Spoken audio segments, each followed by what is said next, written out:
Captain Clutch once again. I'll tell you why the Bearcats win in UCF yesterday is significant. Plus, I'm going to give you the best case and worst case scenarios for Bearcats football in 2023.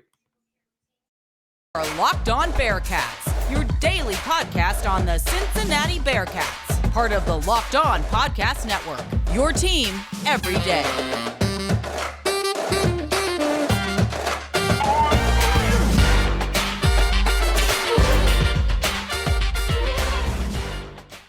Let's rev those engines. It's another week, a brand new week here on Locked On Bearcats. I'm Alex Frank with you, your host each and every day right here on the Locked On Podcast Network, your team every day. That's what Locked On Bearcats is a part of. And we are presented today by LinkedIn Jobs. With LinkedIn Jobs, you can hire qualified candidates more efficiently by matching open roles with people who have the skills, values, and experiences to help you achieve your 2023 goals. Post your job for free at linkedin.com/lockedoncollege. Terms and conditions apply. My name's Alex Frank, your host each and every day right here on Locked On Bearcats. Cincinnati picking up a massive quad one win yesterday down in Orlando. David DeJulius, Captain Clutch, with a game-winning running floater with just 0.2 of a second remaining. A gutsy win by the Cincinnati Bearcats and a significant win when you consider that UCF is a quad one team this year, according to the net rankings, at least as of yesterday. They were a quad one team at the time of this recording. But UCF is going to the Big 12 with Cincinnati. UCF isn't going anywhere. I mean, I told my mom and dog yesterday that UCF, I can't stand when the Bearcats play them in any sport. Football, basketball, baseball, soccer. I mean, at some point, I might not even be able to stand when we play them in checkers. But UCF is such a pesky opponent. Like, they're always right there. You can't ever get rid of them. They're not terrible in anything, and they're certainly not terrible in basketball. And the Bearcats have swept them this year. 2 gutsy, ballsy wins. Each time the Bearcats score 73 points, each time they have to fight tooth and nail to win the game. They're in control most of the way. You think they're going to win. Then they either give up the lead or let UCF tie the game, and you're thinking, here we go again, but not this time. Or in the wise words of Brian Billick, not today. The Bearcats picking up their 18th win of the regular season. That's significant because that's more games than they won last year in the regular season. The Bearcats picking up their 9th win in conference play. That's significant. They're guaranteed a winning or at least a 500 conference record. And they now have an opportunity to finish conference play with a winning road record. For all the lumps this team has taken this season, they're still in position to have a winning record on the road in conference play. Now, the game yesterday, David DeJulius, Captain Clutch. David DeJulius yesterday, 16 points, 8 assists, a steal, and 5 rebounds, 6 of 6 from the line, only 5 of 11 from the field. And here's what I love the most. He did all of that without attempting a 3. And you can say, well, why do you love that? I just think that's fascinating. Your best player or your most valuable player getting 16 points, including the game winner, without taking a 3 on 11 shot attempts. It's one thing if you only take 5 shots and none of them are a 3, but take 11 shots and you don't attempt a 3. That's called good shot selection. So why do you only made 5 shots? He made 6 free throws. 6 free throws in a 2-point game. That adds up. David DeJulius is without question this team's most valuable player. 8 assists. Again, what he's doing right now is unbelievable stuff. And I was thinking about this after the game. We're getting to a point this late in the season where we got to start thinking about, because DeJulius is not coming back next season, unfortunately, what his legacy at the University of Cincinnati is going to be. It's going to be a pretty strong legacy, I think. More on that much later on this season. But what he did yesterday, just unbelievable stuff. Clutch, poise, leadership, everything on display. But this win was sheer guts and sheer will. The Bearcats, I never thought they played pretty. They turned the ball over 15 times. Landers Notley, who's in a slump, although he did have a good game yesterday, 7 turnovers. Bearcats turned the ball over 15 times. 15 times. All of them coming from the starters. Now, here's the interesting thing about this. If you look at the box score, you'll see that 71 of the 73 points came from the starters. You'll also see that 14 of the 15 turnovers came from the starters. 13 assists, you'll see that 11 of those came from the starters. The starters did a majority of the work today. In fact, the bench only attempted 8 shots of the Bearcats' 53. They only attempted 8 shots. 8 shots. 5 of the 15 threes came from the bench. 4 of those from Davenport. The Bearcats were a thin team today. They only played 10 players. 10 players. I'm sorry, 9 players. 9 players yesterday. And they came out of UCF with a win.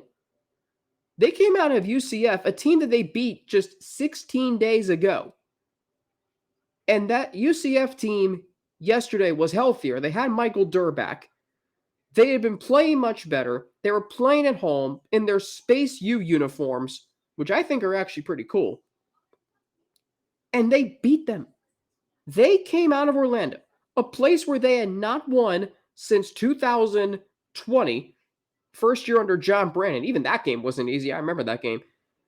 Since 2017, they have lost 4 of the previous 6 meetings in Orlando. Orlando's not an easy place to play. It is not. Weather change in the middle of winter. UCF's got a good fan base. They're going to the Big 12 next year.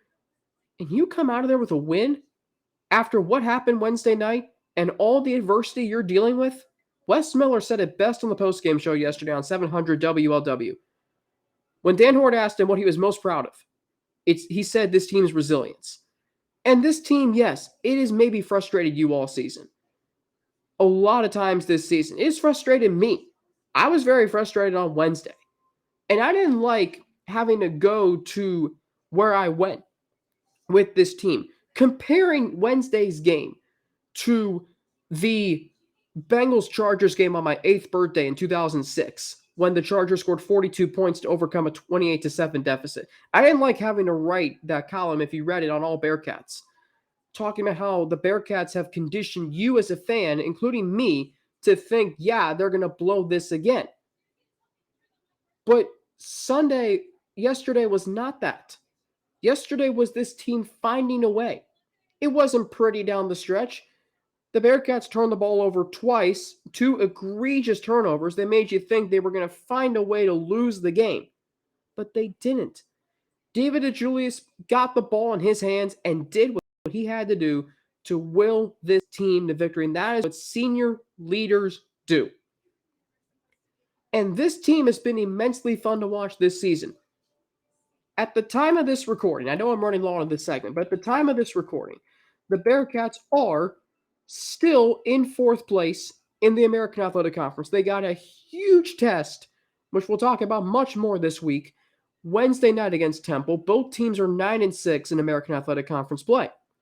But the Bearcats are still vying for that 4 spot, top 4 seeds. They're vying for a first-round bye in the conference tournament.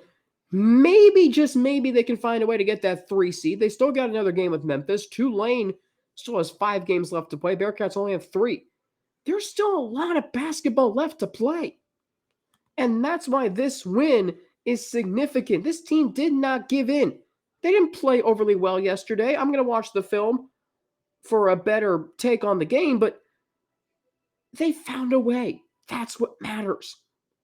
Coming up, my 3 stars of the game. We'll get into that after I tell you how this episode of Locked On Bearcats is brought to you by LinkedIn Jobs. As a small business owner or hiring manager, you know that success in 2023 all depends on the team members you surround yourself with, and that's why you have to check out LinkedIn Jobs. With LinkedIn Jobs, you can hire qualified candidates more efficiently by matching open roles with people who have the skills, values, and experiences to help you achieve your goals. I've got a lot of hiring stories from Bearcast Media when I was sports director. We posted the jobs, who we were looking for, what we were looking for, what skills we were looking for, and it just made everything so much easier. And we had immense success at Bearcast because LinkedIn Jobs helps you quickly attract qualified candidates to your open jobs with targeting tools. They go beyond resume data by using insights from your job post, company, and their 875 million member profiles to put your post in front of the most qualified candidates. Identify the most qualified candidates on LinkedIn Jobs and connect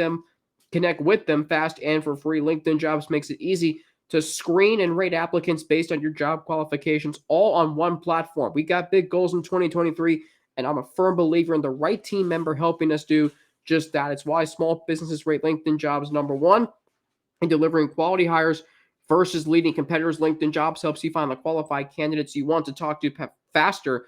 Post your job for free at linkedin.com/lockedoncollege. That's linkedin.com/lockedoncollege to post your job for free. Terms and conditions do apply. Thanks again for making Locked On Bearcats your first listen every day. Make sure you check out our brand new podcast, Locked On College Basketball. Everything you need to know about college basketball in one place. Plus, hear from big-name experts, insiders, coaches, and players. Locked On College Basketball is available on YouTube and wherever you get your podcast. Before I get to my 3 stars of the game, I want you all to just think about something. So we are 2 weeks, there are only 2 weeks remaining in the regular season, and this is the absolute best time of the year. Because you're getting to the point where every conference game matters. I mean, I'm looking at the schedule Saturday night, the last 2 weeks of the season. You got some incredible matchups. And you as a Bearcats fan, including me, the Bearcats, I don't know if they're going to make the tournament or not. It's going to be hard playing in the American Athletic Conference. But a year from now, if the Bearcats are 18-10 and 9-6 in the Big 12, just imagine how much fun that's going to be for you, for me. It is going to be unbelievable. Playing in marquee games on Big Monday, Super Tuesday, I mean, Saturday, college game day potentially. I mean, in the best conference in America, vying for an NCAA tournament spot. Oh, that's going to be incredible. But why not enjoy it now? Why not enjoy it right now? Yes, the Bearcats' NCAA tournament chances are slim, but they still have a chance. Who's to say they can't go into the tournament and win? I mean, I'm listening during my film review of the East Carolina game. Cy Seymour, the color analyst on ESPN Plus for ECU broadcasts, he was praising the Bearcats all game. He thought, he was saying this team can win the conference tournament. This team is, positioning itself well to make a run. I mean, you would have thought he was a Bearcats fan or a Bearcats commentator. And this team still has that chance. But ask yourself this. Ask yourself, how much fun are you going to have over the next 2 weeks and the conference tournament? How much fun are you going to have next year in the Big 12 when your final 2 weeks could include any combination of 4 teams, whether they're in the Big 12 currently or not? How much fun are you going to have on game day leading up to the game? It is going to be incredible. I mean, for me, being a third-generation Bearcat, my family's going to have an incredible time with that. And I hope you are too. Now, 3 stars of the game. March Madness is an unbelievable time of year. And when your team is in it, let me tell you, it is unbelievable. It's an unbelievable experience. I've experienced it many times. I miss that feeling. And I hope to get it back. And I hope you get to feel it too. 3 stars of the game. First up, David DeJulius. No question about it. 16 points, including the game winner, 8 assists, 1 steal, 33 minutes of play. How he only got a plus-minus of -2? I don't know. Now you know why I don't do plus-minus. But what you're seeing from David DeJulius he is just putting this team on his back. The Bearcats didn't lose the game on Wednesday night last week because of David DeJulius. The Bearcats have not lost any game this year because of David DeJulius. The Bearcats have won games thanks to David DeJulius, and this is the latest example of that. David DeJulius has been the heart and soul of this team for 3 years. And yesterday, backs against the wall, you lose yesterday, I don't even want to know the conversation we're having today. David DeJulius won this team the game. Backs against the wall, you just lost a heartbreaker to ECU. The season might be off the rails if you lose. Now you've got something to play for. I don't know if the Bearcats are going to finish third or second. What I'm focused on is this team over their last 3 games, finishing strong and going into the conference tournament with momentum. You beat Temple, you'll get some. Memphis, who knows how long Kendrick Davis is going to be out. And who's to say the Bearcats can't go in there and win?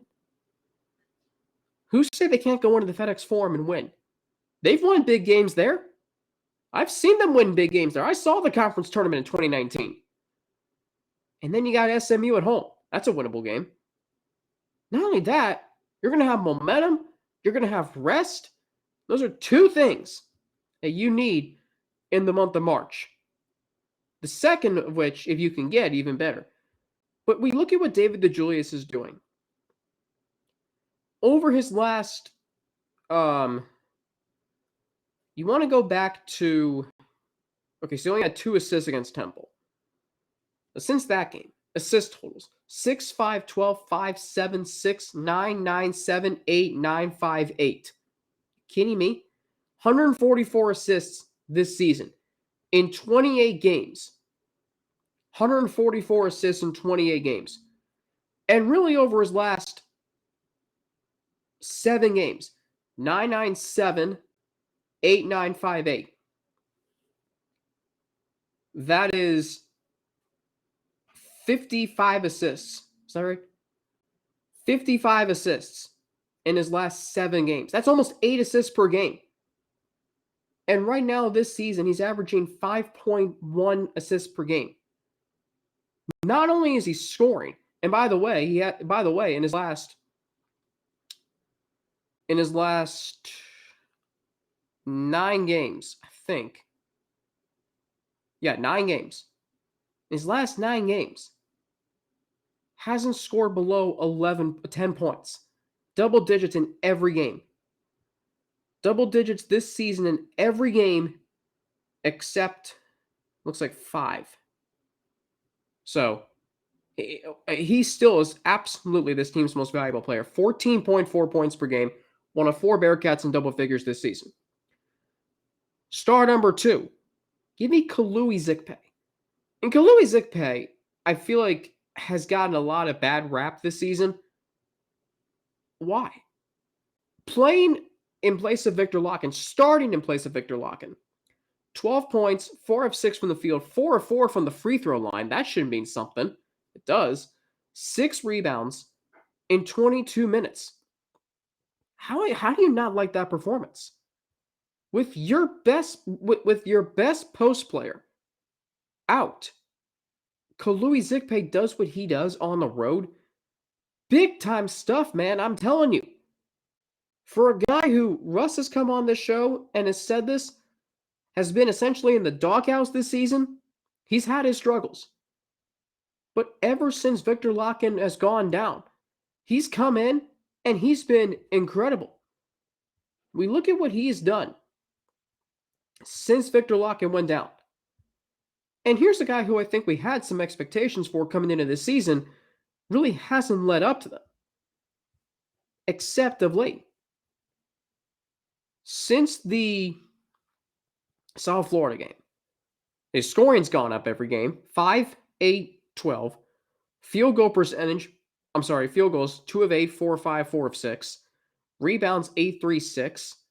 Fouls, okay, he picked up 4 fouls against ECU, but only 2 against South Florida and 3 against UCF. He's really coming along. And when Victor Larkin comes back, how he's going to be used. You have another piece in the interior. If Locken gets in foul trouble, which has happened at times this season, if Odi Oguama gets in foul trouble, which has happened. Speaking of which, Odi Oguama, third star of the game, another perfect effort from the field. 7 of 7 from the floor in 15 minutes of play, highest plus minus on the team of +6, 4 rebounds, 2 steals, 26 minutes, 15 points. How do you like him now?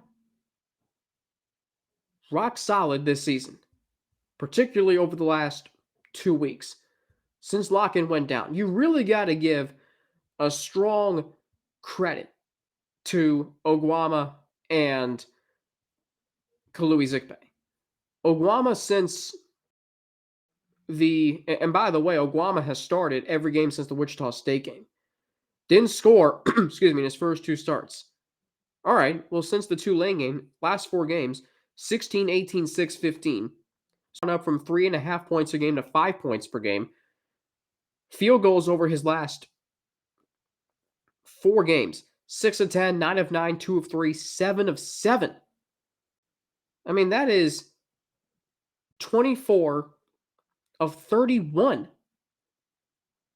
I'm sorry, 24 of 29. 24 of 29 from the field. Rebounds, 13, 5, 9, and 4. What he's doing right now, these are admirable efforts from your 2 big men. From your 2 big men who are absolutely carrying this team in the post. What did we say going into the season was a big question mark for the Bearcats? Post depth, interior depth, front court depth. They got it now. They got that now. And that's only going to be more beneficial when Victor Locken returns. All right, coming up, we're going to switch gears to the hardwood. I'm going to give you my best case and worst case scenarios for Bearcats football in 2023. I'll do all that after I tell you how this episode of Locked On Bearcats is brought to you by Built Bar. Looking for a delicious, don't want all of the fat and calories? Then you got to try a Built Bar. We just got through the holidays, and I know my goal is to eat a little healthier this year. If you're like me, where you want to eat healthier, but don't want to compromise taste, then man, I've got just the thing for you. You got to try Built. With Built, healthy is actually tasty. Seriously, they're so delicious. You won't think they're good for you. Perfect for your New Year's resolution, though. What makes Built... Are we still making New Year's resolutions and it's President's Day? What makes Built Bars so good? Well, for starters, they are all covered in 100% real chocolate. That's right, real chocolate. And they come in unbelievably good flavors like churro, peanut butter, brownie, and coconut almond. I'm not sure how Built does it, but these bars taste like a candy bar while maintaining amazing macros. And what's even better is that they are healthy. Only 130 calories and 4 grams of sugar with a whopping 17 grams of protein. And now you don't need to wait around to get a box. For years, we've been talking about ordering your Built Bars at Built.com. Now, you can get them at your local Walmart or Sam's Club. That's right. Head to your nearest Walmart today, walk to the pharmacy section, and grab yourself a box of Built Bars. You can pick up a 4-bar box of cookies and cream, double chocolate, or coconut puffs. If you're close to Sam's Club, run in and grab a 13-bar box with our hit flavors, brownie batter, and churro. You can thank me later. Best case scenario for Bearcats football in 2023. And here's the thing. As an optimist, what we do is we think of the best case scenario and then we only think better. We say, well, best case is they go 6-6. Well, hey, maybe they can go 7-5 or 8-4. Oh, hey, maybe they can go. We keep getting better and better and better. At some point, you got to be realistic, though. Now, I am an optimist. And that's why I think best case scenario. And I do think the Bearcats could go 8-4 this year. Best case scenario is this. Best case scenario is you're ahead of schedule after year 1 in the Big 12. Best case scenario is you've answered a majority, if not all, of the questions coming into year 1 of the Big 12 and the Scott Satterfield era. Best case scenario is you are in contention for a conference championship into the month of November, into mid-November. Best case scenario is what we've been enjoying the last 5 years. And as Bearcat fans, we have enjoyed the last 5 years this team being in contention to play for a conference championship. into the month of November. 2018, Bearcats were in it until they lost to Central Florida. 2019, they won the Eastern Division of the American Athletic Conference. 2020, they won the conference championship. 2021, they repeated. Last year, they came within a drop pass from playing for a conference championship. By the way, that would have been their third straight conference championship at Nippert Stadium. So we're used to that. Best case scenario going into the Big 12, Power 5, is that you are playing for a shot at a conference championship berth into November. If the Bearcats home game on November 4th against Central Florida is for or has a lot riding on it, that is a best case scenario. Rivalry game, revenge game from last year, and you have the opportunity to continue the pursuit of playing for a conference championship, because it's not going to be easy. I mean, even teams like Oklahoma, who I think they're going to be better this year than they were last year, top 10 recruiting class, and a full offseason now under Brent Venables. Oklahoma's not guaranteed anything. With 14 teams instead of 10 last year, 14 are going to vie for 2 spots in the conference championship game. Are you kidding me? That's not easy. But look at a team like LSU. Look at LSU last year. What were your expectations for them year one? Well, be competitive, but don't get embarrassed by Alabama. Well, they beat Alabama. And not only that, in the SEC West, and yes, the SEC is 14 teams, but LSU only had to go through 7 teams, yet they had to go through Alabama and Ole Miss, and they beat them both. They beat them both. They beat Alabama year one under Brian Kelly. They're ahead of schedule. Not only did they sort of get back to being competitive or where they were pre-Joe Burrow, but they won the SEC West, which is a tough division. So best case scenario is the Bearcats are going to be one of 14 teams vying for 2 spots in the conference championship. I don't know who's going to go next year. Because is TCU going to be able to have the same success this year as they did last year? Is Kansas State going to be able to have the same success as they did last year? None of us know what's going to happen. We don't know if Oklahoma is actually going to be that much better. How good is Texas going to be? How do the other 3 teams in the conference make that transition? As long as the Bearcats are playing meaningful football games in November, and they have you as a fan caught up in the race to the championship into November, that is what matters to me. That's my best case scenario for you. Worst case scenario is this. You go through spring and summer, and the week leading up to Oklahoma, first ever Big 12 game, years in the making, you're finally in the Big 12, and then you get your doors blown off 38-10. And I'm not saying that's not going to happen. It could happen. I don't think it will. But you lose 38-10. And it's like, here's your dose of reality. Then you go to BYU, and you get run over there.